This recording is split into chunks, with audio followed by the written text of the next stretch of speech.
Bismillahirrahmanirrahim. Assalamu alaykum, hürmetli görürmənlər. Yeni bir qatımlıq Oçuq Söhbət proqramımızı görüşünlərini qarşı alımız. Mən Abdullah Yalqun. Qadirli görürmənlərimiz, həmənlər məlum boğanda ki, illərdən bu yan davam qılıb geliyotqan bu proqramımızda millətimiz işidəki hər xil sahədəki meyli siyasetçilər olsun, dini alimlərimiz olsun və ya ki ziyalilərimiz şularni vaqti-vaqtida xilma-xil mavzular təklif qilib millətimizə hər xil mavzularda məlumat berib kelayotgan proqramımız. Bugün məşunun cümləsinin tünügün elanımız vergəndək əslində biz tünügün qıladıq bu proqramımızı məlum səbəblər tüpəyildən bugünkə keçikdirilgan oldu. İntayın mühim bir məsələ haqqında söhbətləşdiğanlığımızı elan vergəndik. Aldı bilən qimmatlik mehmanlarımla bugünkü proqramı tanışdırıb etsəm. İlgirmə hər xil proqramlara qatnaşıb kelayotgan iki hörmətlik mehmanım var.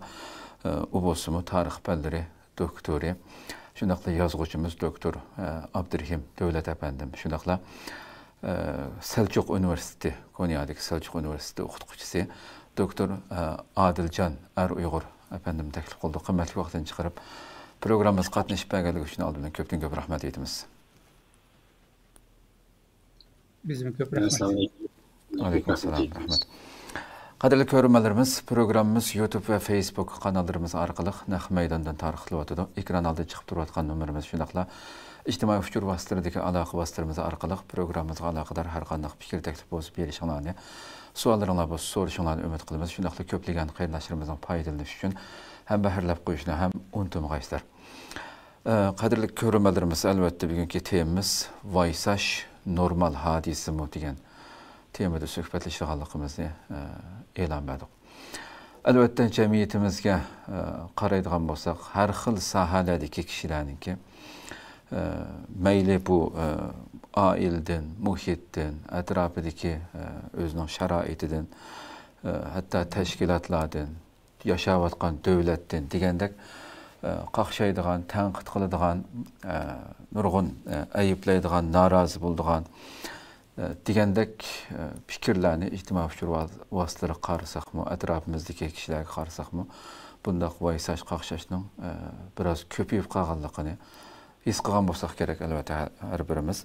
Şunun üçün bugün bununki meyli ictimai nöqtədən, meyli psixiki nöqtədən cəmiyyətə, millətə qandaq təsir edib gəldi. Hətta şu şəxsnin ailəsinə, özünə qandaq təsirlərini edib gəldi degan nöqtələrini çıxdırışımız. Onda olsa Ustaz Doktor Abdurrahim Dövlətdən başlasam. Yuqorida söyləyib ötülgən bu xil ruhi halət keyfiyyətinin ki asaslıq səbəbləri nimə degan sualdan başlasaq. Qani mərhəmət. Assalamu alaykum. Aleykümselam. Salam versin başlayalım. Vaysaş, qaqşaş aslında bir psikolojik arka görünüşü var bir hadise. Yani biz yüzümüz ilişkin, belki uçuşan reallıktan umumyüzlük razı olmalıqlarımız düşün. Her daim yani onun selbi taraflarını nezerge elip durup bu selbi taraflar hakkında özümüzden narazılığını ifadeleştiren bir şekli.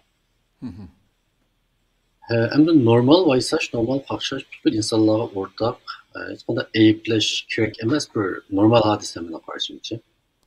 Mesela hiçbir neslinin qaqşımısınız, hiçbir neslinin vaysımısınız. Özünüz yaşavatqan reallıqını yaxşı ve yaman hem tarafıyla kubul kılsanız o vaxtda bu bir normal hadisemez. Mesela deyilib biz ötende yaşasak, mağalıca Türkistan'da yaşasak, Xitay'ın aşı zulümleri aslında yaşasak, aşı bizde harlaşları, yürüyüzvattan siyasetler hiç kanda ün çıkmasa, özara olturuşka vaxtımı bu siyasetler üstüde azdı bir vaysımısak, qaqşımısak, bu bir gəliyt hadise, bu yaxşı işimiz. Aval bu vaysaşını bütünler bir yaman iş devetiş, qaqşaşını belki doğru olmaslık mümkün. Menimce biz bugün toxtulduğumuz ziyadı vaysaş, ziyadı qaqşaş. Yani ziyoda qaqshash deganimiz shu normal qaqshashni olib ketgan. Aslida muayyanlashtirishga tegishlik, taqdirlashga tegishlik nurg'un natijalar bo'lsa-mu, ularning hech birisini ko'rmasdan faqat va faqat butun diqqatimiz shu salbiy va bo'lishsiz hodisalarga markazlashib olgan bir xil hodisani biz hamda ziyoda qaqshash deymiz. Bu g'ayri normal bir xil psixik holat. Endi chet elda hozir biz siz qilayotgan alayda ziyoda qaqshashning sabablari birisi obyektiv jihatdan biz uchrayotgan umumyuzlik bu irqiy qirg'inchilik va u keltirib chiqargan ziyonlar hozir bizning nurg'un masalalar haqida aqliy, sog'lom shaklda normal fikr qilishimizga zo'r ta'sir ko'rsatyapti. Xo'sh. Shuni biz o'zimiz yashayotganlikni, bo'layotgan ishlarni sovuqqonlik bilan dangsash va uni bir qimmatlantirish iqtidoridan asosida mahrum bo'layotgandek his qilaman. Bu qanday gap desa, shu hozir deganimga o'xshash yuz berayotgan yaxshi ishlarni butunlay yo'q emas. Masalan deydi, Sharq Turkiston davosi 2017-yili bir taraf vatandan ait lagerlarni qurish bilan boshlangan bo'lsa-mu, shunga bilan birga yana bir jihatdan necha vaqtdan yoqi vatan sirtida Sharq Turkiston davosini xalqaralashtirolmayjicha batadib ketgan burungi davo sohiblari. Xalqaralashtirish Sharq Turkiston davosining muhim bir nishoni edi, maqsadi.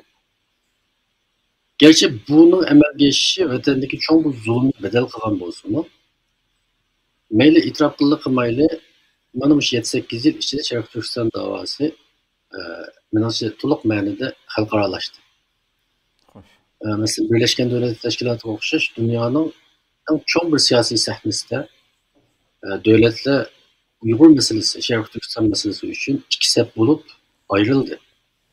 Dunyoning eng cho'ng axborot vositalariga davomli chiqib turish hozir bizga nisbatan hech qanday hayron qoladigan bir ish emas holatiga keldi. Demakchi o'g'lim, endi manda bir amaliyotda bir yaxshi natijalarni qo'lga kelgan bo'ldi.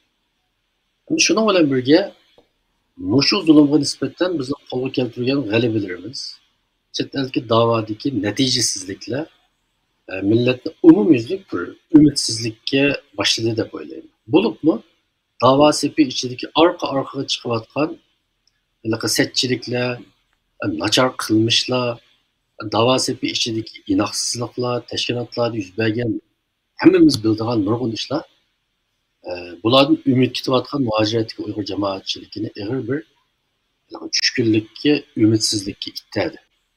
Mana shu orqa ko'rinish ostida nurg'un kishilar masala hal qilishga ojiz bo'lganligi uchun masala hal qilishning bu yo'li sifatida bu qaqshashni, vaysashni tanlab oldi.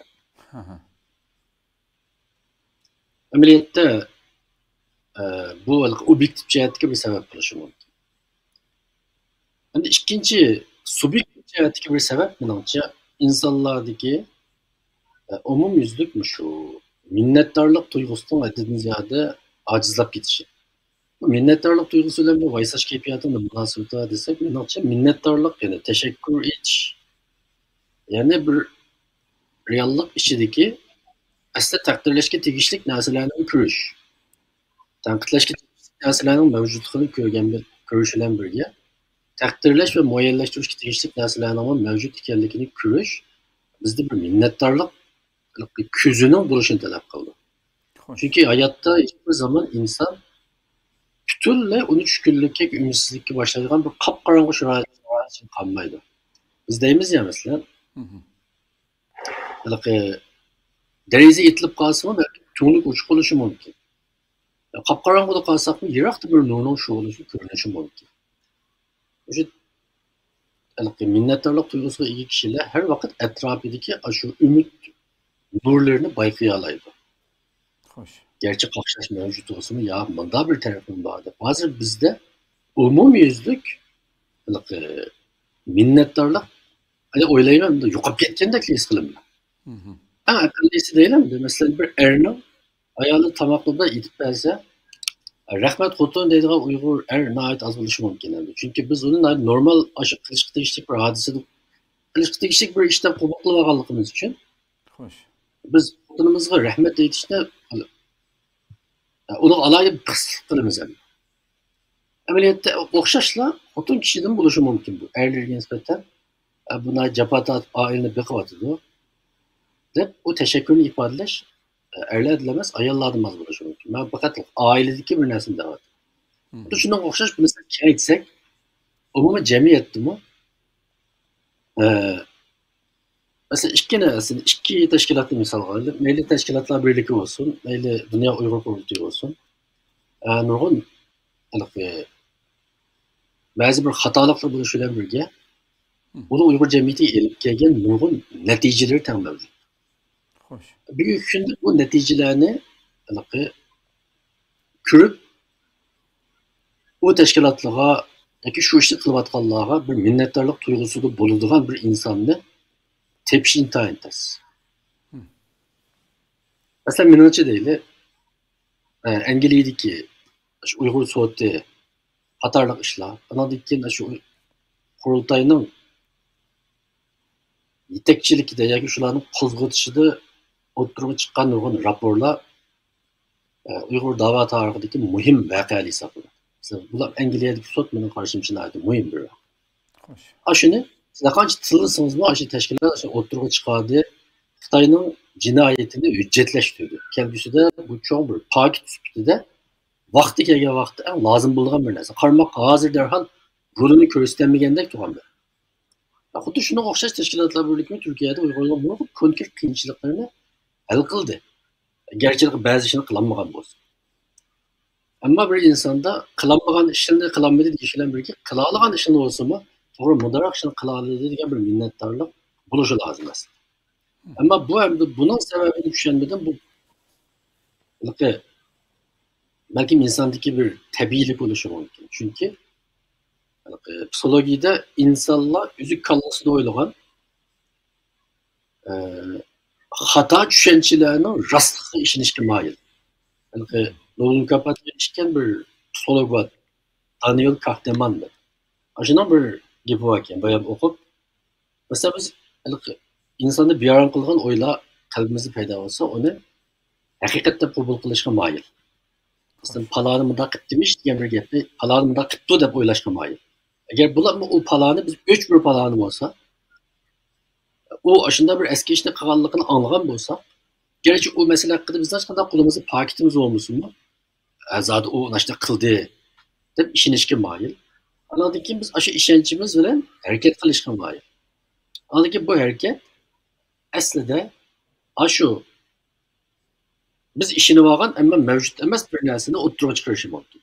Psikologiyada bu anaqa self fulfilling prophecy deb o'qiladi. O'zini o'zi amalga oshiradigan bishorat deydi. Mana Tilisan tafasir deb tarjima qiladi. Zaten bu derib oxirida o'zimiz qochmoqchi bo'lgan bir natijaga duch keladigan bir hodisani ko'ramiz. Yig'inchoqlagan vaqtimda gapimda. Birisi biz yashayotgan obyektiv sharoit va o'zimizniki shu neticeni ko'rmaslikdek bir hodisa bizning aşı bor yo'q barliq ishlardan egizpas qaqishimizga sabab bo'lgan bo'lishi mumkin deb o'ylayman. Xo'sh. Ko'pdan ko'p rahmat doktor. Albatta bir-biringlarninki so'zlariga, javobiga qo'shimcha qilib o'zinglarninki fikrni bildirsanglar bo'ldi. Doktor Adiljon, agarda buning qo'shimchangiz bo'lmasa men o'tib ketaman. Meniki qo'shimcham bor. Xo'sh. Chunki vaysash degan vaqtda normal hodisa-ku. Ama bir yerdeki mesele iş gidip kalsa o bir normaldi. Bir normallik. Doğan kin vaysashninki bir psikologiden başka bu mındak nirva peller sahasında bu bunun ilmi asasları var. Mesela insanlık mı mengisliği amigdala da bir urun var. Bu yerde bu kana urun dese, kana urunken dese, xatarlarga ve tehditlerge karşı secgur bulgan urun. Eğer bununki miktarı iş bitken ahval aslında insan doğanlık üzerinde bir xatar ve xavfsizlik aslında tehditler his qilganlik için insan bununla emini karıştırışın bekrak, reallıkın özgerişin bekrak, bir yerde qaqşashni, vaysashni mudafiye mexanizmsi ishildiği bir ahval mevcutken. Bu birincisi hem de. İkincisi yana insandaki 1900 ilk vaktimizde mukofotlash sistemasi. İnsanın bir narsani vaqtliq darhol o'zi yaxshi ko'rgan narsani nima qilgan vaqtida, qabul qilgan vaqtida, agar u uzun qisqa muddat ichida uning qanoatlantiradigan, uzun muddat qanoatlantirmaydigan bir ahvol shakllandi ekan. Dal qaqshashma, agar siz qanoatlanmagan bir ahvol yuz bergan vaqtida darhol vaysaydigan, qaqshaydigan ahvolga kelib chiqdi ekan. Bu ishninki nerva sahasiga munosabatli bo'lsa, psixikalik ahvolda normal deb qaralgan ahvollar. Chunki bo'pmi deymiz, inson men munosabatli odamlarni bir narsa kutishi mumkin, do'stlarimni bir narsa kutishi mumkin, yoki tashkilotlarni bir narsa kutishi mumkin, yoki boshqa insonlar to'xtamay bir narsa kutishi mumkin. Agar kutilmagan ahvol ostida kutolmasak yoki bizningki orzu talablarimizni reallik aylantirgan vaqtida biz buni qaqshab qolib, biz vaysab qolamiz. Bu ishninki normal vaysash degan bo'lsak, ammo bizim yerda mas'ul ustida vaysash yoki qaqshashni qarasak masalaga, bu bizningki jamiyatimizningki xarakteri bilan, shundoqla bizningki shu hokim mutlaq bir jamiyatda, hokim mutlaq bir siyosiy tuzilmada yashab qolganligimiz uchun buningki alohida bir kuchli ta'sir bor deb o'ylayman o'sha vaysashga. Chunki bizda binormal darajada avjab ketdi deb o'ylasak bo'ldi. Nimishqa bu nima bilan munosabat desa, bu hokim mutlaq jamiyat yoki shundoq bir desa, çünkü hakim mutlaq jamiyat tabiiy holda birazdan keyin ijtimoiy sabablar kelamiz hamda bir keyingi savollar balkim. Bu vehime bir psixik yaratuvchi insonda, vehim psixikasi. Chunki mayli bizningki Xitoyniki ta'siri, hokimiyat sistemasi nihoyat kuchli bir vehim paydo qiladi. Vehim nima degan gap biz to'g'ri ichida davomli nazorat qilinamiz. Kuchliklar tarafidan chatga qiqilamiz. Mayli chet el, Kanadaga ketaylik yoki boshqa ketaylik, o'zimizni bir vehimi ichida bir nazorat qilgandek his qilamiz. Dal mush masalalarni vaysashqa, qaqshashqa elib boradigan sabablarninki muhim sabablardan birisi ekan desak bo'ldi. Chunki inson qaqshmasa, o'zining ichidagi narsani bunday bo'shalmaydi, rahatlanmaydi, qaqshash kerak. Ammo bizga o'xshash vehimi madaniyat yashaganlar bo'lsa, cho'qim buni qay shaklda Xitoylar qarshi tura olmagan ekan. Qanday qildi? Bir-birini tillab, ya bir-birini qaqshash bilan ichini bo'shatadigan gap, rahatlaydigan gap. Diqqat qilsin tor dunyosiga.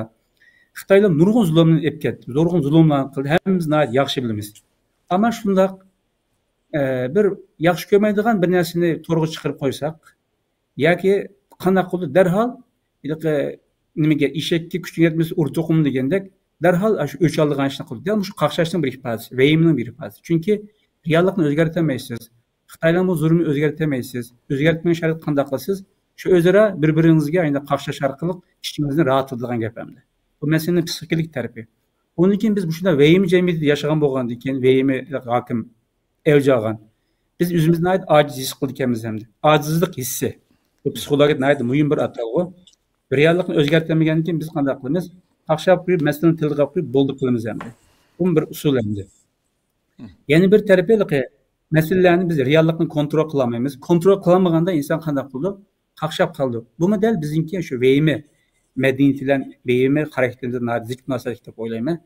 Lekin hammadan muhimi birozdan keyin belki to'xtab o'tishimizdan keyin bu uyutilgan ojizlik, choresizlik, uyutilgan choresizlik. Bu bizga o'xshash uzun muddat zulm ostida, ishg'oliyat ostida yashagan bir millatga nisbatan nurg'un narsa biz tabiiy holda uyutilgan bir choresizlikka mahkum qilindik. Xitoylar mushni qildi. Chunki Xitoylar dediki, sen davlat qurmagan. Chunki sen bir madaniyat barpo qilmagan. Sen muhim masalalarni o'tirib chiqarmagan. Sen hech qanday ishni qilolmagan. Bizningki soyimizda, bizningki qudratimizdan, bizningki yaratib bergan imkoniyatlarni qilyapsa. Deb mayli ma'rifat sohasida bo'lsin, mayli boshqa ijtimoiy sohada bo'lsin, iqtisodiy sohada bo'lsin, Uyg'urlar davomli ojizlikni bildirgan narsalarni, tashviqotlarni, siyosatlarni qilib kelganlik. Bu tabiiy holda 7 yosh, 70 yosh bizningki Uyg'urlar orasida bu choresizlikni paydo qildi. Demişki biz davamlı dava qarashmaydi insonlar. Tuxumni tashib qo'ysang baka degan gap bakaga chiqmagan. Xitoylar kuchli, biz tuxum. Hech qanday ishni o'zgartirmaymiz. Bu dal uyutilgan choresizlikning bir ifodasi. Ammo inson qanday dedik? Nurg'un reallik, nurg'un ig'ir masalalar va Xitoyning zulmlari bor. Buni deyishimiz kerak. Chunki inson buni demasa, sarang bo'lib ketadi. Buni qanday qilamiz? Reallikni o'zgartirmagandan keyin uyutilgan choresizlik psixikasi bilan qaqshab qilamiz. Chunki bunda hech qanday amaliy harakat yo'q.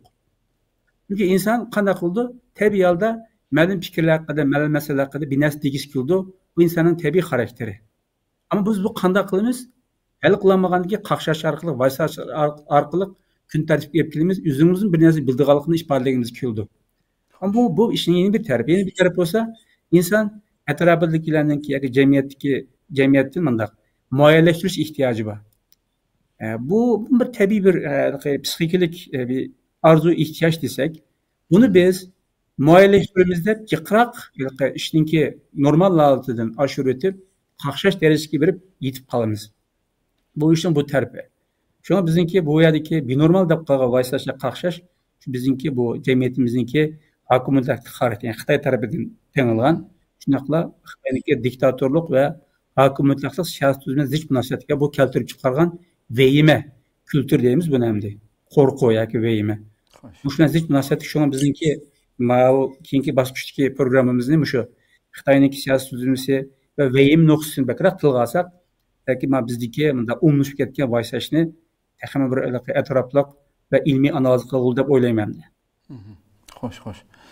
Ko'p rahmat. Haqiqatan, ya'ni ishkilarning bu birinchi savolga bergan javobinglardan aslida qaysi darajaga qaysi normal, qaysi darajaga borganda benormal degan savolim bor. Unga javob chiqqan bo'ldi.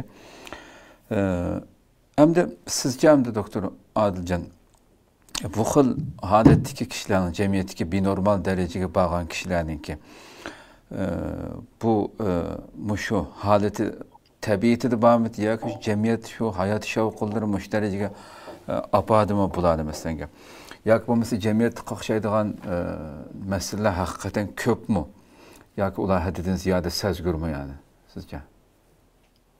Ben bu nuqtada bir cevap vereyim. İnsanlar ish qilish qilmaslik nuqtasidan ikki xilga ayrilib bildim. Birinchisi aktiv inson, bir pasif inson. Aktiv inson qanday qildi degan vaqtida jamiyat masalalarni o'tirib qo'ydi, qaqshaydi, vaysaydi normal seviyada. Ama bunun da hal qilish chorasi topishirish. Bu ishning bir muhim tarafi. Bunda o'zi tamamen bo'ldi. Biz bunda Uyg'urlar bu sifatimizdan bunda adamların intayin ihtiyacımız var. Aktif insanga. Ama bir yerdeki mesele pasif insan var. Yeni bir tipi. Bu qanday insan diye haftada meselelerini tıl kaldı, qaqshaydi. Ama hiç qanday hal qilish chorasi tapmaydı. Bunu aktif insanlar bir taraf olsun deb şunları ittirip koydu. Bizim de cemiyetimizge ağır meseleler del şu pasif insanların sanındaki mençe. Yaxşı insanlar. Lekin hareket qilish bir işin vücut çıkış noktasından pasif noktasında var değil mi? Bunda insanın sanı köpmüken de böyleyim. Del, şu pasif insanlar oturuyoruz vaysaş, arasındaki vaysaş, qaqshash. Ve oklar köp boğallıktan şu bizimki davayımızın məlum seviye kelimesi sebebi müşmüken de oyuldum ben. Sebebini oyunu şarkıla. Şuna biz bekrak şu pasif insanların ki vaysaş, qaqshashga merkez etsek belki cemiyetteki mavadisini yaxşırak bitiraplarımızı oylayma. Çünkü nime diye vaxtıda pasif insan, neymiş qaqshay diye vaxtıda biraz burun psixik sebebini dep öttük. Amal da mesuliyetten kaçı demdi. Çünkü üzünki bir Uygur cemiyeti azası kelligini, yoki üzün bir ailenin azası kelligini unutup qilish bilan bütün meseleni qarshi tarafga döngap qo'ygan ahvollar intayin ig'ir. Buni döngap qo'ydi, ama qaqshab qo'yiblar, u yerda cheklanib qoldi. Ondan keyin mesuliyatdan qochib dedik. Mencha eng ig'ir masala mushada. Ya'ni bizniki ham qaqshaydigan, ham pasif insonlarning eng cho'ng xatoligi dal mushu masalalardan mas'uliyatdan qochish. Mesuliyatdan kaçkan sel şunca köp qaqshaydi. Shuncha köp qaçkan sel mesuliyatdan qaçadi. Çünkü o özüne meseleni hal qilishdan iborat men vazifamni qat'iy o'ylamaydi endi. Xuddi masalan diqqat qilsangiz, chet elda qancha köp qaqshaydigan inson xuddi Uyg'ur davası o'zini davası emasdek his qildi va xuddi bu ishni hal qilinmaganlarga davani sebdagi insonlarning hech qilmaganligini mushlar hal qilib bo'lganligini iborat ashunday. Masalan, ma'lum sorunda yig'in qatnashib keldingmi? Nimalar hal qilinib so'ragan intayin jiqadan bormdi. Vatani ozod qilinglar deb so'rab qo'ydim-da, masxaralik holda. Bu da pasif insonninki ishi, ama bu inson ajoyib qaqshaydi, bu xildagi insonlar. Tashkilotdan bir ish qilamni qaqshaydi. Bunda qo'lda amaliy ishlab qilayotgan ishlarni qaqshaydi, bular qilamni aytamidi. Bular bu davani monopol qilib oldi deb o'ylaydi. Bular bu kitob chiqarish ishliqi, tarjima ishlarini monopol qilib oldi deb o'ylaydi. Bular ma'rif ishini monopol qiladi deb o'ylaydi. Bular kurs etishni, Qur'on kurs etishni monopol qiladi deb o'ylaydi. Ama qaqshaydi. Qarshi tarafdan qaqshaydi. Bu da pasif insonning xarakteri. Yani bu pasif inson vaysash amaliyat bizim şu hakim mutlaqlık xarakterliki Xitoylarningki bu tangan jamiyat tuzumi bilan shundaqla siyosit bilan zid munosabatli. Chunki bizga o'rgatilgan chorasi dediku biraz burun. Xo'sh. Mushu muhit nurg'un pasib insonlarni zavodda ishlab chiqarmoqda. Bu dal o'ylamsak bo'lmaydigan masala. Lekin Abdurim efendimning qo'shib qo'ygan bir masala bo'lishi mumkin. Shuni biz pasib inson bilan boyisaydigan, qaqshaydigan insonni zich munosabatlantirib turib masalaga kirsak, yaxshi bo'ladi deb o'ylayman. Chunki dediqku mas'uliyatdan qochish. Bu amaliyotda o'zingga Uyg'ur kimligining eng tuvalligini, ma'lumotning tuvalligini, Uyg'ur jamiyatiga nisbatan, Uyg'ur davosi nisbatan, Uyg'ur madaniyatiga, tarixiga, o'tmishiga, kelgusiga nisbatan hech qanday mas'uliyat his qilmaydigan bir odamni pasib inson deymiz. Pasib insonni eng kuriladigan illat bo'lsa, dal vaysash va qaqshash. Shu buni diagnoz qilmoq intayin oson. Agar bir inson jamiyatimizda deyli, tashkilotning insonlarni qaqshab bütün mas'uliyat uni atib qo'ysa, ondan o'zi hech qanday mas'uliyat yo'qda gap qilsa, bu yerda ig'ir masala ekan dizak bo'ldi. Lekin Abdurim efendim qo'shib qo'ygan bir to'liqlik bo'lishi mumkin deb o'yladim. Xo'sh. Abdurim Davlat efendim. Hozirgi Adiljon degan bir nuqtani aytdim o'ylayman. Ya'ni qaqshashning onun tegib yotgan eng muhim sababning birisi o'sha qaqshig'uvchilarning amaliyotda o'z gadindagi mas'uliyatidan keçishning bir psixologik ifodasi. Hozirgi ijobiy psixologiya, positive psychology deydi. Ijobiy psixologiyaning asoschilarining bir amerikalik bir psixolog Martin Seligman. Shundan bir gapi bor. Qaqshash masala qilishni emas, aksincha mas'uliyatni qechishning va uni boshqalarga döngab qo'yishning yo'li. Shundaqla hech qilmay turib boshqalarning hisslashiga erishishning yo'li deb shunda deydi. Bu gap nihoyatda yaxshi xulosalagan deb o'ylayman. Hozir Adiljon deganga o'xshash, bunda qarasak, atrofda eng qaqshayotganlar amaliyotda kundalik hayotida vatan millat da'vosi uchun hech ish qilmaydigan odamlar. Endi unda bo'lgandan keyin bular o'zidagi o'sha bearamchilikni, o'sha vatan millat da'vosi uchun harakat qilayotgan shaxslar, tashkilotlar qatorliqlardagi kurangan yoki kuranmagan tutuvog'ili bo'ladigan barliq kamchiliklarni izlab qizib chiqarib, shularni atigandan kech so'zlash orqali o'zini psixik jihatdan bir arom topqizadi. O xuddiki endi qiziqarliroq o'xshatsak, qashlar qishib ketgan bir yerni qaqshash orqali qashlagandek bilinadi bu. Chunki o'zini ma'lum darajada biz hech qilolmay qoldik degan tuyg'u cho't yo'q emas. Ammo reallikda hech qilmaydi. Shunda ular o'zining da'vatning yiroqligi, bu masala haqida hech qanday ish qilolmaganligini, dal shu da'vat sepidikilarni tishlash bilan, ularning xizmatini davomli tanqid qilish bilan, bitta qaqshash vaysash bilan bearamchilikdan qutulishga tirishadi. Masalan deyli, namoyishga chiqmabsizlar desangiz, necha yildan yaqin namoyish qildi tashkilotlar. Xitoyning zulmini az-to'la bo'lsin yengillatdimi deb so'raydi. Qarmoqqa bu savol qanday aytib mantiqli qilishindami?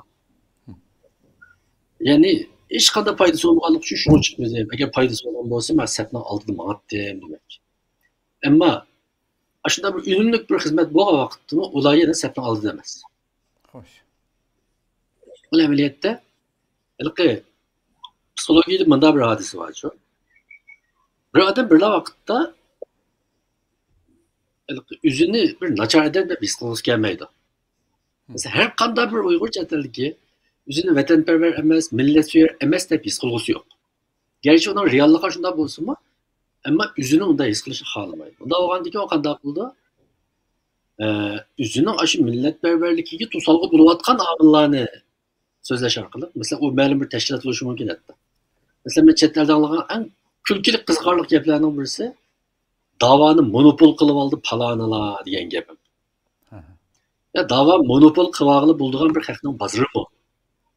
Masalan, bozorni paloni monopol qilib oldi mafiya orqali desam. Ammo bir davoni bir inson monopol qila olmaydi. U bir tashkilotga qatnashib qilmasa, o'zi shaxsiy holatda qila oladigan. Bularmi hozirgi vaqtdagi bu media sharoiti, internet qatorliqlar her qanday bir Uyg'urning Sharq Turkiston davosida aktiv rol ala olishini ta'minladi. Hech qanday bir tashkilot uni to'sib qololmaydi. Hech qanday bir shaxs uni harakat qilishiga to'sqinlik bo'lolmaydi. Qilaversa bo'laveradi. Ammo falonilarga otib qo'yish orqali biz asli qaltis qilib o'tdik. Ashu kuni bizni qilib qo'ymayman shunday qoldi. Deb amaliyotda o'zini taskin topqizmoqchi.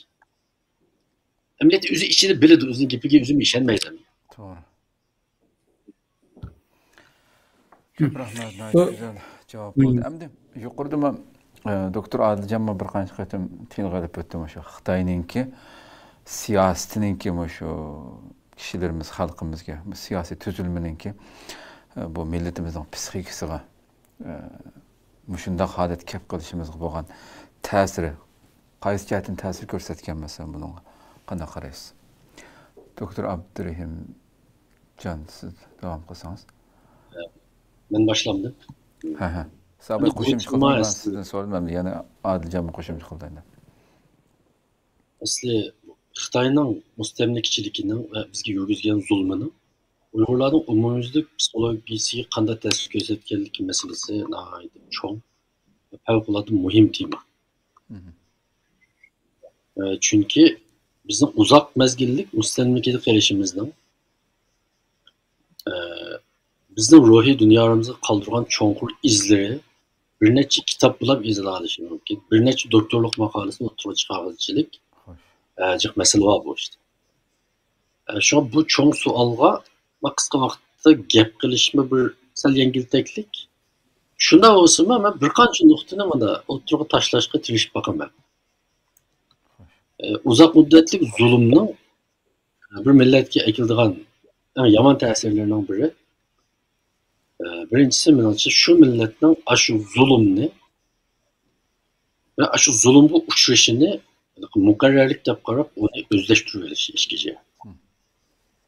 Bu gap mayda chiroyli aytilganida amaliyotda bu biz odatda to'la qaqshaydigan manqurtlish. Ya'ni endi qanday qilamiz biz shunda yashab ekanmiz, shunda ojiz qolib ekanmiz. Endi tuxumni toshga o'g'ilolmaydi ekan degan ash gaplar o'zimizning mazlum bo'lsaqmi bo'laverdi. Ya'ni Xitoyning quli bo'lsaqmi hech qisi yo'q-ku, biz bu holatdami yashab ketalaymiz-ku degan asli bir inson qabul qilmaslikka tegishli bir rolni, bir o'rinni Uyg'ur umumyuzlik qabul qildi. Qabul qilmaganlar zodi isyonchi bo'ldi. Mutlaq ko'pining isyonchi bo'lmagan qaraganda qabul qilganlik rosa. Bu endi noqullik Uyg'urlarda yuz bergan hodisa emas. İbn Xaldunning Muqaddima degan kitobida shu uzun mezgil boshqalarning zulmi ostida qolgan millatlarda bo'lgan o'zgarish haqida 2-3 varoqliq bir narsa bor. Shu Adiljon tarjima qildi, men tahrirdim o'qisimni. Bir necha kun qildim. Shuningdimi shu yillar, shu 13-asrlarda, 14-asrlarda Ibn Xaldun shu uzoq muddat zulmda qolgan kishilarning zulmga uchrab turibmi, o'zining zolimlarga ma'lum darajada yaqinlik his qilib qoldiganligidan iborat bir narsani o'tdik. Mana Qur'oni Karimga qarasak, shu Bani Isroil qissasini biz buni o'sha nisbat qila olamiz. Qur'oni Karimdagi oyatda Bani Isroil Muhammad rahbarligida Firavundan qutulgandan keyinmi Alloh ularga ne'mat qilib tushirib bergan bu buduni va taranjibin degan narsaga biz zerikib ketdik. Bizga shu burun yegan, shu samsoq, yesimmoq deydigan ko'ktatlarni ekib bersa deb shu Musa alayhissalomni tanglikka soldi. Bu qanday gap desa, amaliyotda bu Bani Isroil qavmi avin davrida bu buduni taranjibin aşı tamaklı vaqtda shu ko'ktat yeydi. Firavun davridagi yaşam terzini sığınıb aldı. Firavun davridagi aşı samsaqlarni o'tdi juma deb aşını sığınıb aldı. Erkinlik kirishgandan keyinmi qulluqda yashagan turmush usulini sığınıb aldı. Endi mushu nuqtadan qarab baqla, hozir Uyg'ur qanday qilyapti? Sığınmayapti. To'g'ri, ular zulm salatda ammo bek qattiq urib ketmasa mayli emasmi deydigan nurg'un Uyg'urni ko'ryapmiz. Ya'ni Yani Xitoyning bizga aslo zulm silish haqqi bor deganni bilib bilmay ichimizda qo'ydik.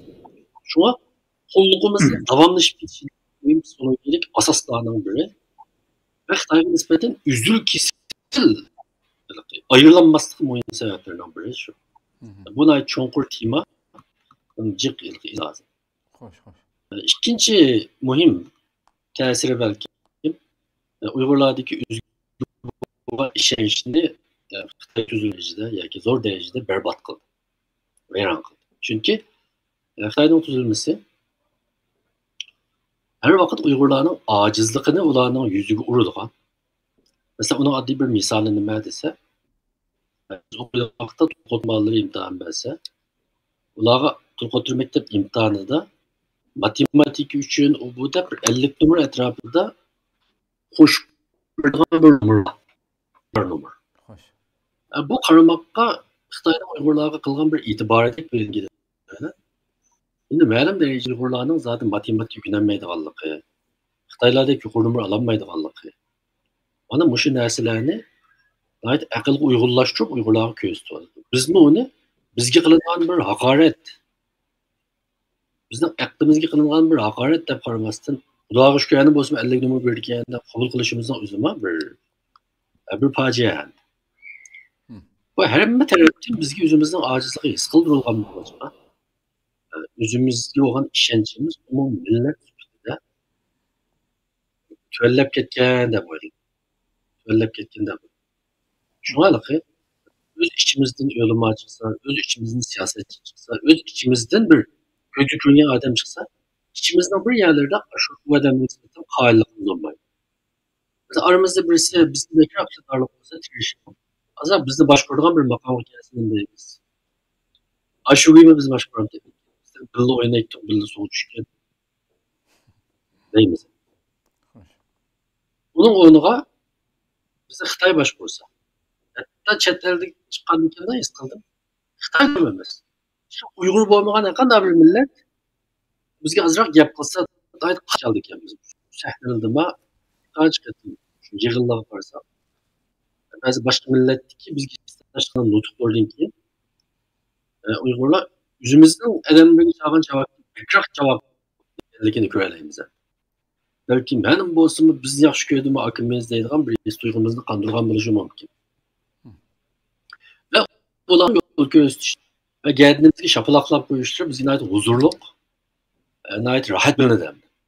Vay palaneli bizni muayyelleştiripti de her daim başka milletin muayyelleştirişini isteydiğin bir tilemci psikolojisiga girip de oldu ki. Bu ameliyette özümüzge olan işençimizden ait zayıfleşkenligini, öz adamlarımızdan iktidarı olan işençimizden ama yokukallıkının bir alameti, bu Xitoyning bir g'alabasi.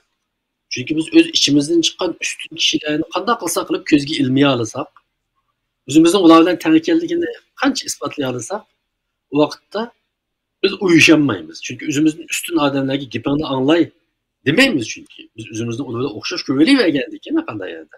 Xo'sh. Ameliyatda bu tek etakdin o'zimizni ko'zga ilmaslik ve bu o'zimizni ko'zga ilmaslikning ostida o'zimizga bo'lgan ishonchning yo'qligining bir alomati. Adilcan bir nasıl texmi yaxshi to'liqlab qo'ya oladi deb o'ylayman. Bu Abdurim degan vaqtda mustamlikini qabul qilish va shuning bo'yicha shu ziynat bir yashash insonlar yoki qanday bo'ldi ekan desa, mushu zulmni paydo qilgan, mushu zulmni o'ttirib chiqargan siyosiy madaniyat yoki madaniyatlarni qat'iy surish chiqmaydi ekan. Faqat bu sababni o masalan Mao başlık kesse, Maqta başlık kesse değil. Bu o'zgaraydi degan kishiga bog'lab tushunadigan ahvollar intan kuchli bo'ldi ekan. Masalan, Maqta ketgan, buni o'qigan, lekin yaxshi qilish mumkin. Maqta ketgandan keyin sal chingib ketdi, yana birisi kelgandan keyin sal yumshab qilish mumkin. Kishilarga qaraydi, ammo mushu kishidan chiqqan madaniyatga, siyosiy madaniyatlarga, siyosiy tuzumga qat'iy qaramaydi. Bu dal shu mustamlikni qabul qilgan ziynatdagi insonlarningki masalalarga konkretli qaraydigan, uning keyindagi abstrakt yoki uning sistemdagi, uning keyindagi sabablarga, tegdiki mohiyatlarga pek markazlashmaydigan ahvollar pek ig'ir bo'ldi ekan. Bu bizning eng cho'ng yo'qotib qo'ygan bir alayligimiz deb o'yladim. Bu bir Yana birisi Abdurrahman deb o'tdi, o'ziga bo'lgan ishonch. Ya'ni o'ziga bo'lgan ishonch yo'qolib ketsa, o'ziga bo'lgan hurmatmi? Yo'qolib ketadi ekan. Bu hurmat degan gap desa, bizga o'zimizga bo'lgan hurmat nerdan keldi? E'tiqodimizdan keldi. Biz tarixga o'tirib qo'ygan nurg'un asarlarimizdan keldi. Bizning bir inson bu sifatimiz bilan nurg'un ishni qiladiganimiz iborat ongdan keldi.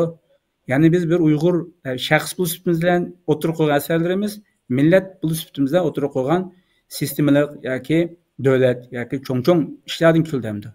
Ya'ni mush o'ziga bo'lgan hurmat Xitoylar tarafidan davomli xunuklashtirilib, e'tiborsizlashtirib kelingan bo'lg'achqa shundaqla mushunga erishib bizning bu bunga turishimiz ojizlikka erishib o'ziga hurmat tushdi. Shunga Abdurrahim deb o'tgandek biz nima qila olmaymiz? Shu hech bir Uyg'ur qoyil olmaydigan, Uyg'urni topib olmaydigan deb cho'qim yerda bir ayib tepib qilamiz. Bu nima millatda o'ziga bo'lgan hurmatninki tushib ketishi. Shunga o'ziga hurmat tushib ketganki qanday qildi? Qaqshaydigan gap hamda. Buni qaqshab qo'ygan gap, buni qaqshab qo'ygan, buni vaysab qo'ygan gap amaliyotda buni eg'ir masala. Undan keyin shu mustamlikaning keltirib chiqqan eng chong psixikalik hodisi sababni asla ichkidan o'zimizdan ko'rmaymiz. Yoki qaqshaydigan odamchu. Cho'qim sirtqi sabablarni izlaymiz. Sirtqi hodisalardan, sirtqi sabablardan. Chunki masalaning har zaman analiz qilgan ikki taraf bor. Birisi ichki sabab, o'zimizga munosabatli sabab. Men adil bu bilan sabab men zodi nada xato qildim. Bir Uyg'urning agar tashqi sabab masalanki tashqi sabab zodi nima? Menga qaysi bir sistema to'sqoq bo'ldi yoki menga pulmi yoki ijtimoiy tuzummi yoki boshqalam degandek-ku. Masalan ikki tarafi bor hamda. Agar shu qaqshaydigan insonlar qanday bo'lib kelsa, bizda illat xarakterlik seviya ko'tarilgan. Tashqi sababdan. Pul yetmaganlik uchun bir yoki Xitoy yo'l qo'ymaganlik uchun, ruxsat qilmaganlik uchun yoki da'voni monopol qilganlik uchun va yoki da'voni yaxshi qilmaganlik uchun degandek tashqi sabab döngab qo'ydigan ishki, ya'ni o'zimizdan izlamaydigan ahvollar umumlashgan bo'ldi ekan. Bu qanday bo'lib kelsa, shu pasif inson uchun ahvol ekan bu. Men buni qari yo'q, mush tashqi sabab bunday qilganlik uchun mushta bo'ldi deydigan. Shu bunday havolasida yangi asarlarning o'tirib chiqishi tez. Shunga qaqshamaydigan, normal qaqshaydigan, tanqid bilan muomala qilgan inson bo'lsa, qanday qildi? Allohning sababini o'zini izlaydi. Uning bir o'lchim bo'ldi tanqidlash uchun. Mantiqlik bir o'lchim bo'ldi, ilmiy bir o'lchim bo'ldi, yoki qadriyatdan kelgan bir o'lcham bo'ldi. Shuni o'lcham qilib turib, ondan tanqidlab, xatolarini ep tashlab, satlarini ep tashlab, to'g'ri bo'lmaganini ep tashlab, u to'g'risini, go'zallik narsani ep qoldi.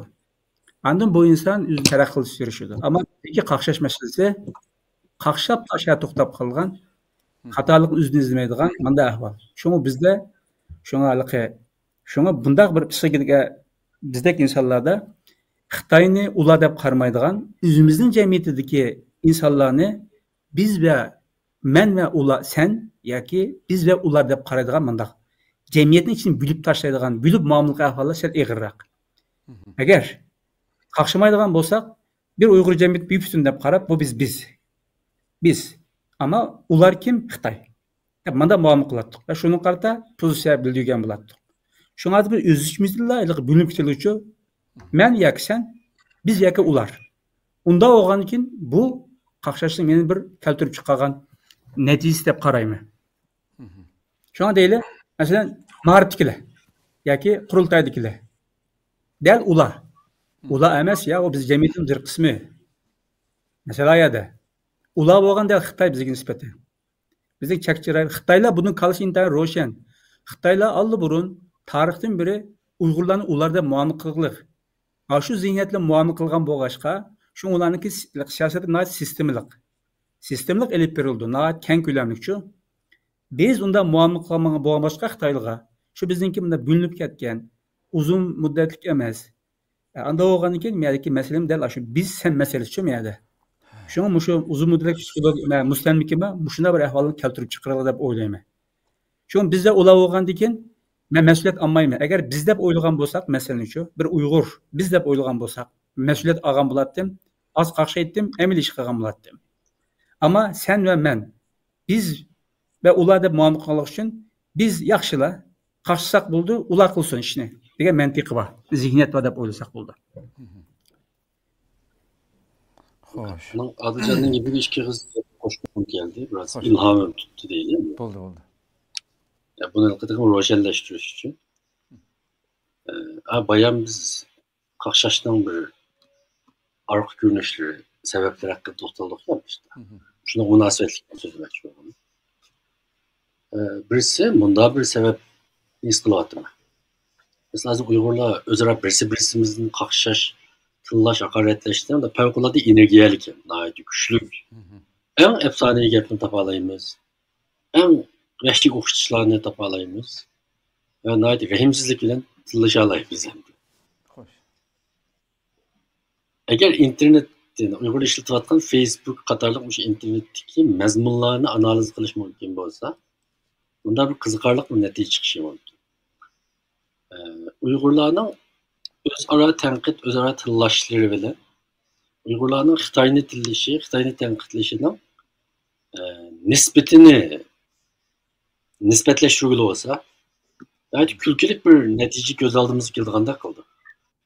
Balkim 80-90% o'zaro tillashish bo'lsa, balki 10-15% anadagi haqiqiy diqqatimizni Xitoyga qaratib turib, ularni tanqidlagan bir narsalar tepilishi mumkin. Xo'sh. Buni nima sababdan tilga oldim desa, biz o'zaro tillashalgan vaqtimizda, o'zimizga kelamiz. Chunki qarshi taraf javob qaytarganlik uchun o'zimizda biroz qadr tuyg'usi paydo bo'ldi ekan. Ammo Xitoy bilan bo'lgan tanqidda hech qaysi Xitoy hukumati yoki Xitoy bizning tanqidlarimizga javob qaytarmagach, turib asli Xitoyga chiqarish tegishli energiya, Xitoyga portlashga tegishli nafratni, uning nishonini ichimizga qaratib, o'zaro birisi-birimizga chiqaradiganmiz va portlatadiganmiz. Bu tarafdan normal bir hadisa. Hem bizde qarshi tarafni tillab yengib oladiganligimizga nisbatan ishonchimiz bo'ldi ekan. Ammo Xitoyni tanqidlab yengib olmaydiganligimizni bilgachga, shu uningizga ikki tomon atgandan keyin aslida to'xtab qoldi ekanmiz. Bu haqiqatda o'ylanishga tegishli bir hadisa ekan deb o'ylab qoldim men. Masalan, hozir chet elda Uyg'urlarda yana bir qo'shib qo'ydi uni. Qulluq zihniyatiga munosabatli. Chet elga balki mutlaq yo'q qism Uyg'ur Xitoyning o'ngshilib qilishiga bo'lgan ishonchisi, ularning ag'durilishiga bo'lgan ishonchidan kuchli bo'lishi mumkin. Xitoy o'ngshilib qoladi degan bir fursatni kutayotgan Uyg'urlar, yo'q Xitoy ag'durilmasa ish hal bo'lmaydi degan fursatni kutayotgan Uyg'urlar ko'p bo'lishi mumkin. Mana bir fojiamizning yana bir ro'yi. Yani o'ngshilib qilishiga ishindi. Bu naqadar kulkili ish endi. Necha yuz yillik bir zulmni beshini o'tkazgan bir millat bilan sifatida tekrar avlodma avlod, ajdodma ajdod o zulmning ta'min etayotgan bir Uyg'ur sifatida endi o'ngshilib qoladi deydigan bir narsaga ishonchimiz hali ham bor. Shu azroq ishni ichib qo'ysa darhol voy qaytqili bo'ldi ekan degan gaplarning umidvorlik bilan tarqalishi. Başlık ketib qolib qolsa o'ngshilib ketibdi, Xi Jinping almasa o'ngshiladi degan ma'qul umidlar amaliyotda bir qo'rqinchli ishlar. Haqiqatan nereden so'zlasak ya bu millatning ichidagi masalalar.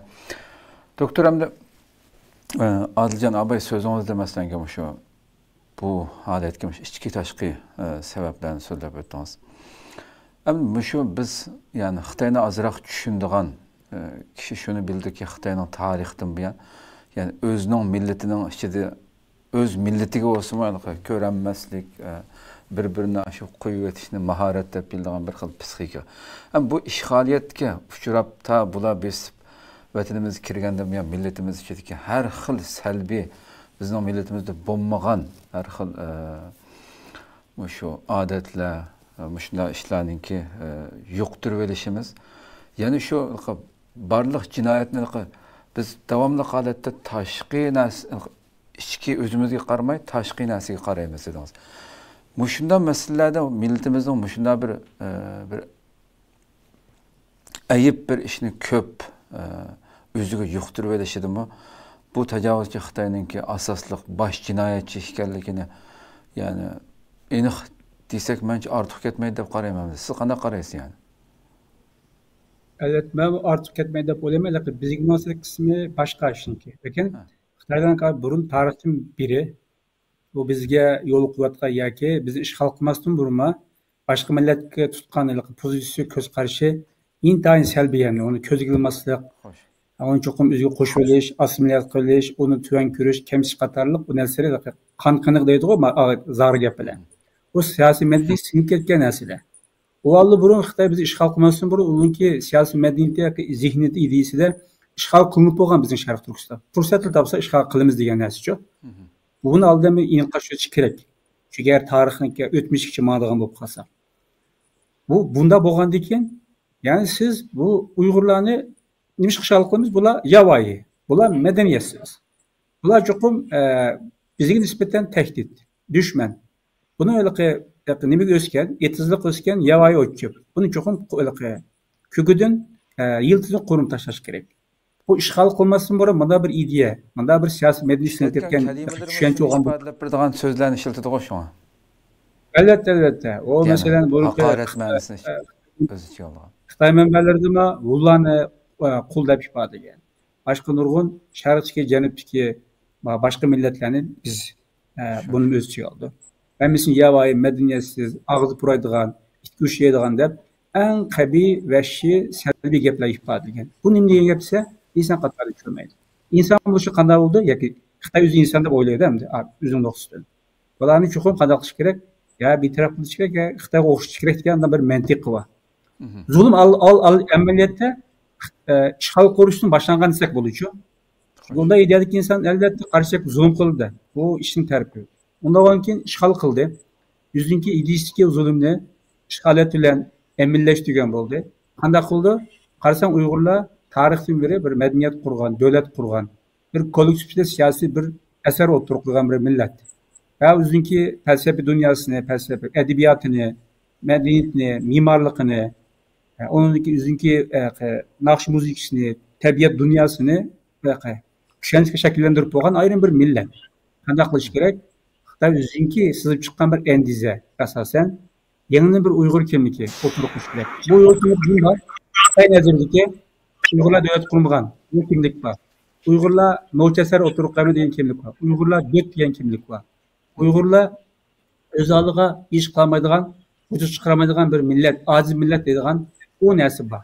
Bunda bo'lgankin Xitoy siyosatni mushun qarta epmag'adi. Epmagan bo'lgankin biz Uyg'ur bo'listimizdan bu yerda o'zimizga oid narsa oz ko'ramiz. Qarasang Xitoy elementlari, omillari intayin ko'p. Undan biz qanday qilamiz? O'tmishimizni topolmay vaqt qiynalib ketamiz. Hozir yashaylik desak, qo'limizda bir veri yoki bir asos yoki bir yo'l ko'rsatgich yo'q. Yo'l ko'rsatish nereden keldi? O'tmishimizdan keldi. Bu burmutilgan narsa.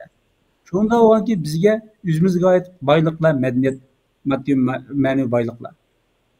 Az ko'rilgan, buning orasida Xitoy elementlari ko'p bo'lgan bo'lg'achqa dal mishadimma biz ketkizib qo'yaqlik ham. Dal Xitoyning sababi tufayli. Ammo keyingi sharoitlarda balki bu Xitoyning tragediyalik zulmini ko'rgan keyin albatta Xitoy tarnaqshi deb atama hamma kuchli qudratli bir kuch emas. Buning uchun qusurlari bor, kamchiliklari bor. Biz anında isqib turib ba'zi narsalar qilishimiz kerak edi. Ba'zi narsalarni to'lib yetishimiz kerak edi. Ma'lumotlarni cho'nqurlashtirib, pozitsiyamizni, engimizni bu qadar shakllantirishimiz kerak edi. Ammo uni biz o'ylagan, orzu qilgan sayda plan bo'ldi. Plan bo'lgan bo'lg'achqa, ishimiz bir ish qilganimiz va uni qanday qilamiz? Shu bir-birimizga nafrat bilan, bir-birimizga haqorat bilan, voysash bilan psixikalik orzumuzni qandirib kelyapmiz endi. Shunday deganimdek, ya'ni Xitoyning eng cho'ng sababkor, shundaqla bizma buning bir sababkor desak bo'ldi. Chunki bizma bir inson sifatimizda buni qila oladiganlik tamoman ishonma. Chunki Xitoy balki bizning badanimizni kontrol qilishi mumkin. Balki bizning jo'g'rafik jihatdan kontrol qilishi mumkin, ammo ruhimizni kontrol qila olmaydi. Abdurim deyotganki, biz shu ruhningki kontrol qilinib ketishi. Yoki to'liq kontrol qilolmasmi, uni qutib chiqish masalasi mi edik hozir? Xo'sh. Doktor Abdurim Davlat, endi yuqoridagi so'zingizda siz masalan bu selishtirdingiz millatning hozir millatimizning ichida, ya'ni o'zimiz ya'ni tanqidlaydiganlar %70-80 bo'lsa, balkim 10-15% dushmanimizga qarata gap qiladilar bo'lishi kerak. Hakikaten bunu şu yakın yıllarda texinbek köp kördük desek buldu. Bütün ictimai şurası teşkilatlar ara otursa birbirini hem devam katıtığımdı bu işler. Yani emniyette yukarıda Adilcan mı söyledi yani. Yani düşmanımız allı burun bizni ula dep atrafga istif etip durup bütün planlarını bu şekilde muamele kıldı. Ama biz öz işçimizde texçe düşmanla ula deyişin orada işçimizde 80 parçaga bölünüp yani özümüzden nimesi kemmese şu bir millet olsak mı bir dava üçün hizmet kılyapmiz desek mi yani ula bizge nispeten ulalar köp hemde içimizde. Bu keserlikni mesela qanday yo'qotish mumkin sizce hamda? Biz qachon ula deya olamiz yani? Hammamizni biz deydigan holatga qachon kelamiz yani? Suallarınız bağlanınca ona bitişki başladı. Mürekkepleşip bitişki. Biz onun cevabını çıkargan suallarımda. Ayrım şimdi bu da ayrılan suallar. Hoş. Ayam Adilcan degan bizlik düşüncesi bir mücadele kıladigan bir millet. Eng dastlabda hazırlashga tegishli bir düşünce. Siz degan bu savolga qarata menimcha belki bir kadar muvafiq cevap. Uyg'urlarda o'rtaq bir kimlik inşası qurulishini boshlash lozim. Chet elda bir Sharq Turkistonlik degan bu kimlik. Çünkü nuqul Uyg'ur degan kimlik biraz kichikib qoldi. Çünkü Uyg'ur degan kimlik bizning etniklik yıldızımıza vakillik qilsa, Uyg'ur degan kimlikning siyosiy ma'nosi kuchli emas.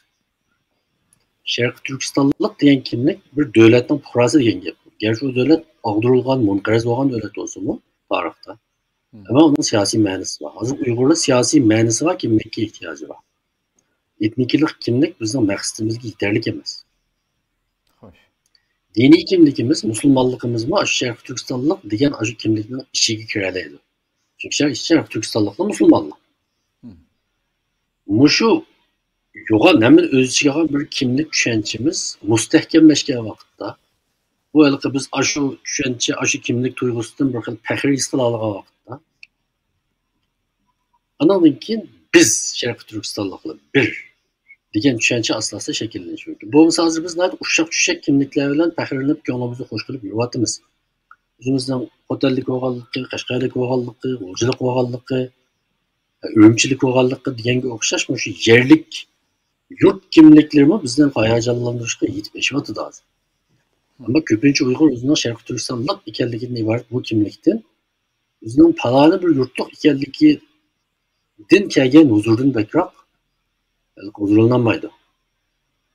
Biz degan paloniyalik juma degan vaqtda hech bir Uyg'ur biz Sharq Turkistonlik juma deb maqtanmaydi. Cho'qim o'zi tug'ilgan, o'zi yashagan shu yurtini o'ziga shu oldiga chiqarishga tirishadi.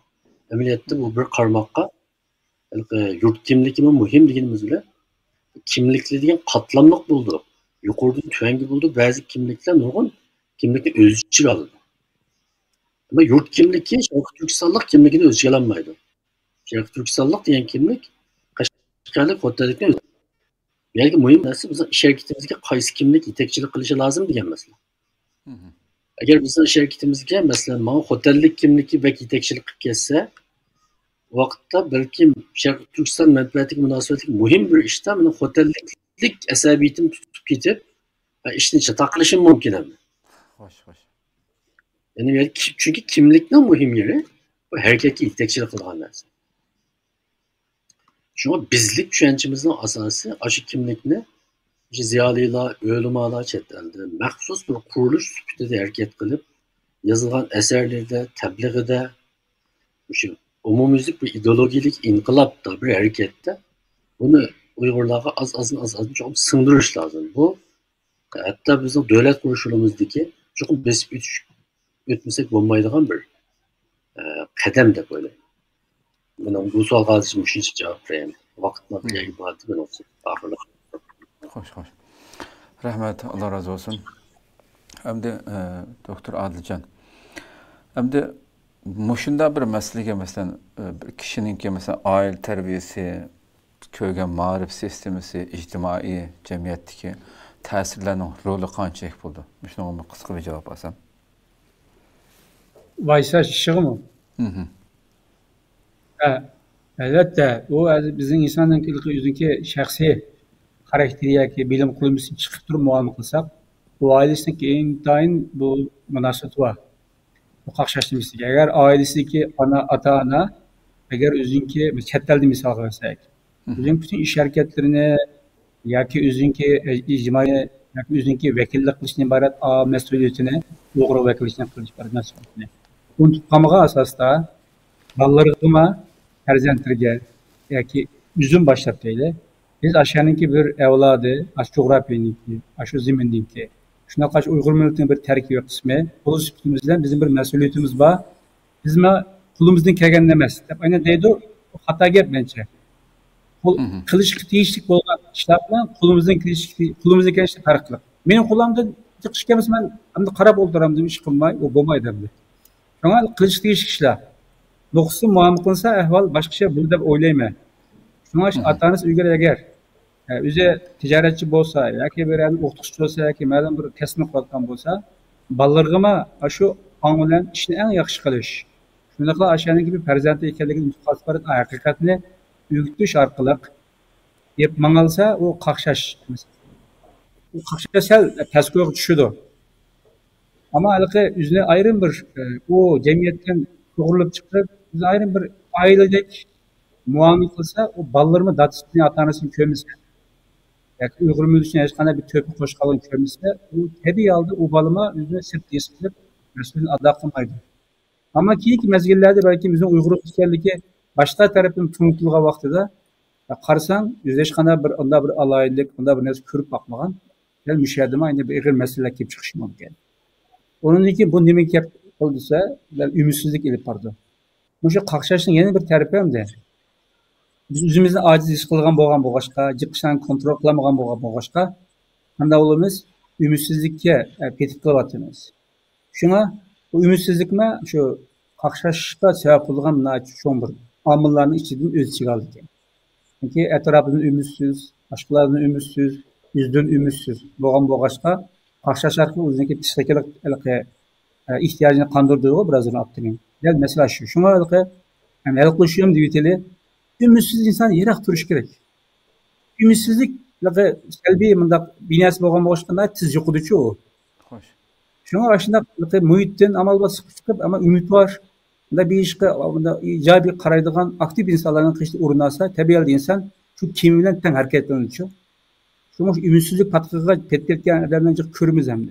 Kılanmadık bu işini. Bombadı kakşap koydular. Şuna şu muhit etraftaki ictimai muhit intiharı pek mühim. Dikkat kılsanız İstanbul'daki mesela Nemişka dava kıldıqanlar bir yerde oturdu. Belki davanın sepedekiler. Bir yer ilişki terişiyordu. Bir iş kılalaydı kendimizler. Hakimay emile çıkılaydı. Nemişka bazı fakat davalaşmadıqanlar Irak yerde oturaklaşıyordu. Mesele şu. Biz bir yerde urun bir bu işini kılamadık. En yaxşısı biz başka yerde oturup yüzümüzden ayrım bir bexatar bir makanga eriştireydi. Ama qaqshashni davomlashtiraylik. Mesela müşahidin kelib chiqdi.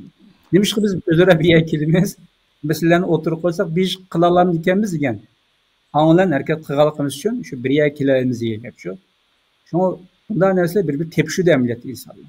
Xo'sh, Shunga biz shu ziyoda bunday salbiy energiya taqtilganlardan uzun yiroq turmasak, mana bu mevcut energiyani yo'qotib qolib turibmiz-ku. Şunun bu intayin mühim emdi. Şungalıkta faaliyetler intayin mühim bir yerde. Devamlı kimlikimizi oygutulgan, kimlikimizi canlandırdıgan, mağrib, talim terbiye programları, her xil faaliyetler intayin mühim. Yani yüzümüzün bir işini kıladıqalıqımızını bildirip tursak, bo'lmaydigan ahval al bir şekilli bo'ldi emdi. Xo'sh. Ko'p rahmat. Doktor Abdulim Davlat amma shu ABS programının 5'ida yani bu halka insanın hemmeden razı bulduğun bir mecburiyet yok. Ameliyata hemme narsaga razı bo'lsa bir normal bir ahval dediniz. Aslında shundan bir savolim bor, onun shu vaqtda javob berdingiz hamda. Endi mushada albatta shu atrofimizdagi jamiyat yashayotgan mayli qayerda yashasak cemiyetimizde buluvatkan işlerini icabi şekilde, tanqidi şekilde oturğa koyduğun. Yani çünkü tanqid bulmağa yadımı taraqqiyat, bir narsa teşkilatlarımı, millet üçün iş qıvatqanlarını uyg'unish üçün yani bu tanqidlarni oturğa qo'yilib turish kerak. Buni faqat hozir masalan ko'pincha millatimizning nimasiga qarasa, masalan bir jamiyat yoki bir shaxs uchun ozroq tanqid qilinib bo'lguncha uni qo'llovchilar birmuncha yana darhol og'izni buzdigan yuzlarcha masalan inkaslar yezilib ketgan ahvolni ko'p ko'ramiz masalan. Bundaq bir hadisning ko'p yuz berishimi normal o'ngshash uchun tanqid qildiganlarni jamiyatda gap qilinmas qilib qo'yish mumkin hamda. Hem bu tanqidning eshib ketsimi ziyon berdiganligini yuqorida har ikki yilinglar chiqib asosiyatini so'zlab o'tdinglar. Şo'mi shu vaysash bilan tanqidning o'tirisidagi yani inchga farqni qanday ayirish kerak bu masalani so'zlab o'tgan bo'lsangiz. Vaysash shakli jihatdan qaraganda ixtiyoriy bo'ldi. Delil paketda tayinishine ait az bo'ladi. Biroq uni hissiyat aralashgan. Tanqid gerçi onun hissiyat aralashgan bo'lsa-mu, vaysash qaraganda ma'lum darajada aqliy asosi kuchli bo'ladi. Chunki bir odam qo'liga qalamlanib o'tirib, ustalni oldiga kelib, o'ylaganlarini bir qadar ratlik yezishga tirishib, bir narsani o'tirib qo'ydi. Mayli vaysash olsun, mayli tanqid olsun, her ikilisi o'zining asli bo'lishga tegishli shaklidan chiqib ketgan vaqtda u bir salbiy narsaga aylanadi. Bayon deganimdek, vaysash bu normallikni olib ketgan vaqtda u salbiy bir illatga aylangan o'xshash, shikoyat qilish shaklida. Xuddi tanqidmi o'zi amal qilishga tegishli tanqidning o'lchamlaridan, mezonlaridan olgan vaqtda o çağda o tanqid emas, balki boshqalarni ujuqtirish, boshqalarning izzatlarini bo'yni yaga burish, hatto tillash, haqoratlash qatorliqlarga qadar taraqqiy qilib berishi mumkin. Bu vaqtda tanqid o'zining maqsadiga yetolmaydi qolmasdan, balki o'zi tikilgan maqsadini param-parcha qilib vayron qildi. Men shuncha javob berdim.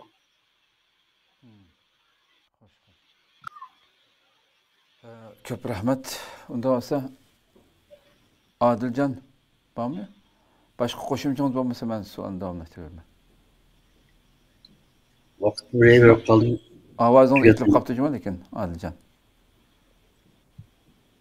Yo'q, ben etmedim. Ha, endi keldi. Ovoz keldi. Davomlashtirib mi? Bo'ldi.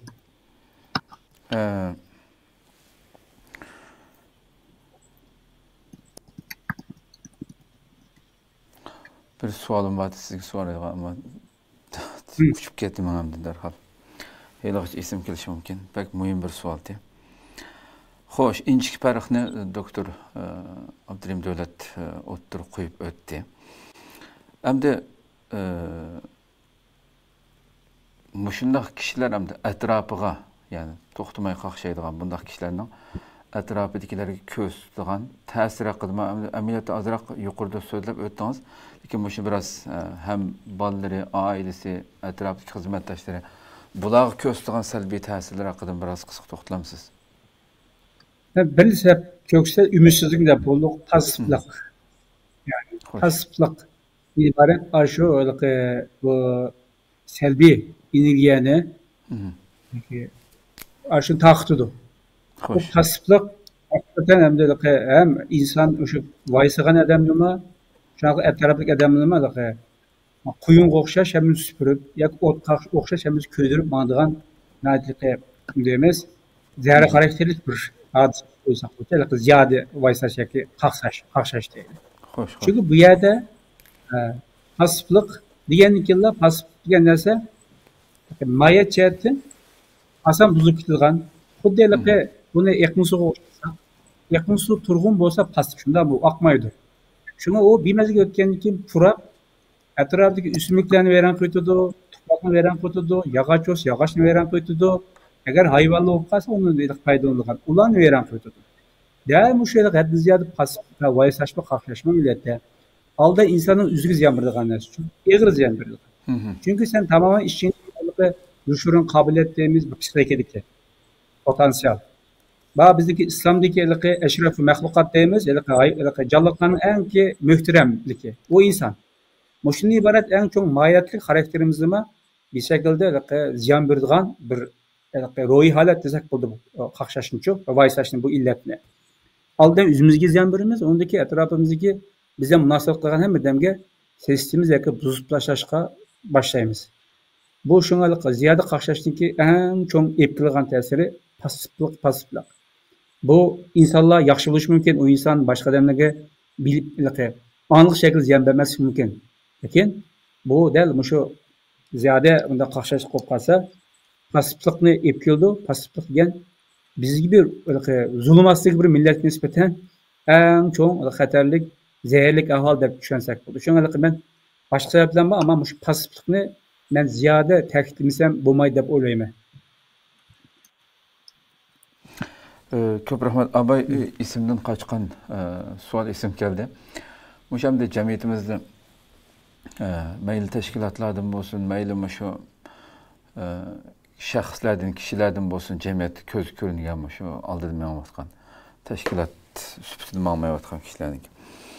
Muşamda cemiyetteki işlerden kakşap turvatkallarını ottur koyduğun bir nesli vardı. Muşamda davanın çet elde şu kütkendeki ilgirleyenmesliğindeki sebep yani ular özününki şu kakşıgandan vaysıganıga köstüp atkan sebebi ne olsa işçimizdeki münafıklarını, işçimizdeki eski yaman işlerini tazlamay durup hiçbir işimiz algı basmaydı dep Xitayga qartıgan bütün energiyani 20% yuqori deyilgandek Xitay 20% bo'lgan bo'lsa ichimizdagi masalalarni mushu tozlanmay turib, mushu pokizlanmay turib, mushular tuzalmay turib bu da'vo degan da'vo bo'lmaydi deb masalan o'tirib qo'ygan mushu nurg'un videosini u bu narsa ko'rimiz qoldi.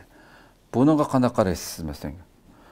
Bu tozlanganda andin da'voyimiz rasmiy Xitoyga qarshi ishimiz o'ngishlik ma'noti. Şöyle sizge nasıl bir netice hem de eğer bu tazlansa eğer dava yaxşı okutuydu da oyladılar. O netice çalışmak için. Ama belki mesela biz de ötkünümüzdeki çok şu üzne diyelimdeki. De şu bir milletinki boğan bir mesuliyet. Dağınık tekteyim bunu.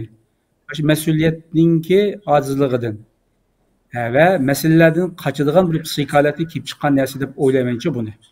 Mesuliyetdir. Şuna mesuliyet duygusunu insan kemçil bo'lgan bo'lg'achqa, menma bu jamiyatning bir a'zosi bilan meningma qulamni tashlashni qo'yay yoki men bir amaliy ish qilay. Men bir inson bu bilan millatning a'zosi bilan hikoyani uzam yozay. Bir asar o'tirib qilishni iborat angdan bakroq qilayotganlarga qanday reymsizlar tanqidlar muomala qilishi yoki qattiq vaysashlari Milleti de yüzün mesuliyetini unutup kaldı başka bir nesi emez. Bu yıllık işin kimdi? Psikolojik terapi yani bu da binormal ahval. Şunu işlensek buldu. Hakikaten çünkü dedik ki vaysaşınki en çok pasif insan alayı gider. Kattık vaysağa adam ya karşığa adam ya kattık tanıklığa insan. İnsan pasif insan. Onun böyle davanın başka yapın ya ki hazır teşkilatla birlik ya ki başka çok teşkilat değil. Şu karşığa Allah'a teşkilat tutup koysun hiç kadar iş kalamaydı. Çünkü o pasif bir insan. Çünkü pasif insan boğalık için onun mesuliyetli milleti bir işlerin huzur çıkış niyeti yok. Onda maksadım yok, garizim yok, planım yok.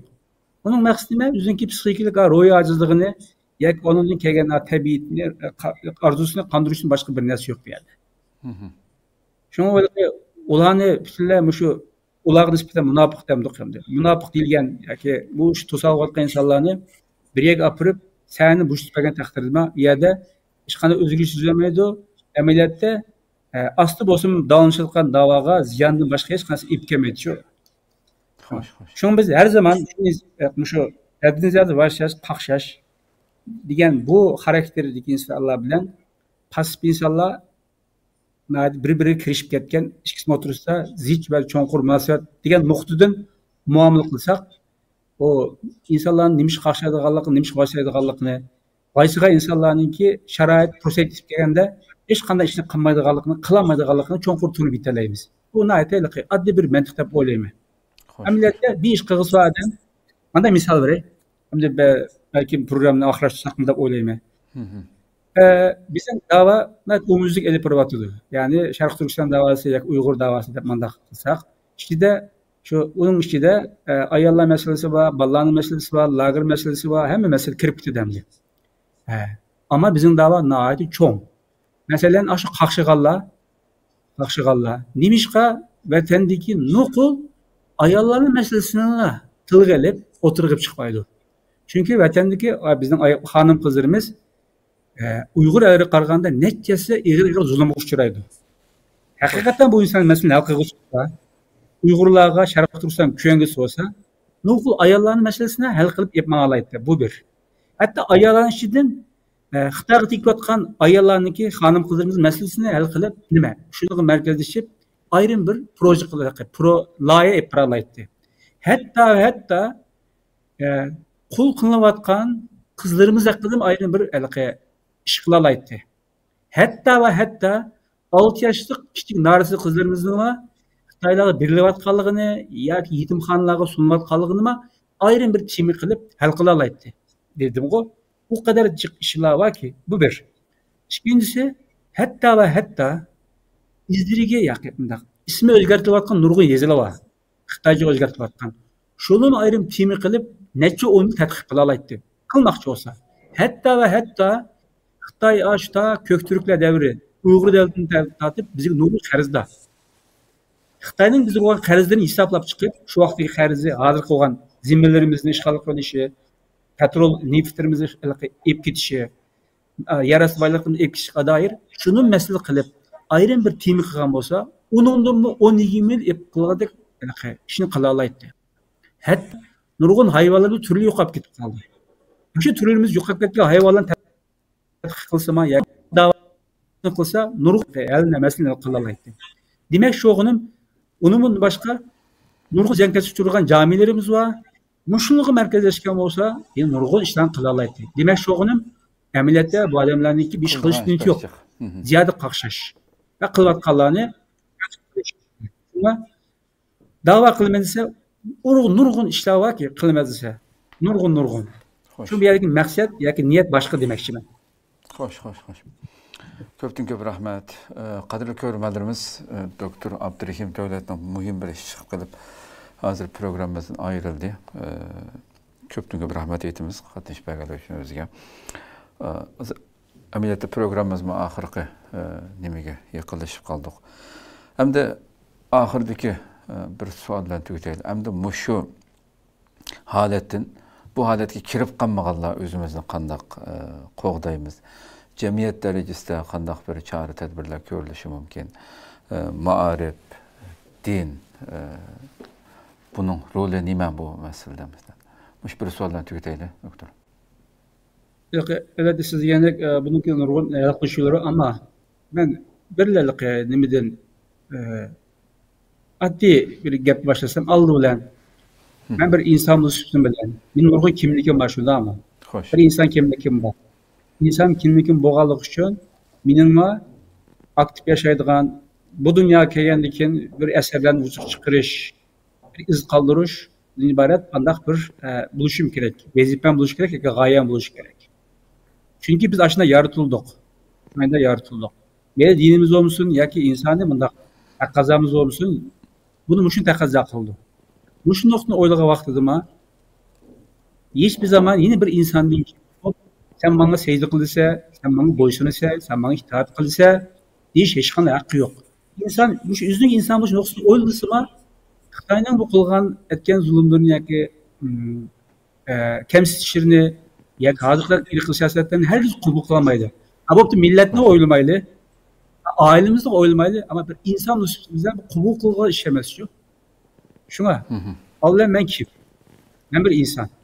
Ondan sonra minik normal üsümlükte, normal çocuklukta, yoki normal başka kalıdın ya başka bir üsümlükte qanday farqim bor? Umucanlık, mamucanlık. Ama benim aklım bakıyor, benim iradem bakıyor, benimki vicdanım bakıyor. O başka canlılıklı yok iken. Muşunun taqozosi uchun men bir aşan qilish olishim kerak ekan. Degan o'zimizning shaxsiy xusus o'ylasakmi, bu huquqliga ish emas. Chunki inson anda bo'lganki men qaqshamay, az qaqshay. Men boshqalarni tanqidlamay, men o'zimni o'zgartay. Tushunchani o'zgartay, mana bir asarlarni o'tirib qo'yay degan shaxsiy o'ylasaqchi, balkim inson boshqa ishlarni o'zgartirishi mumkin.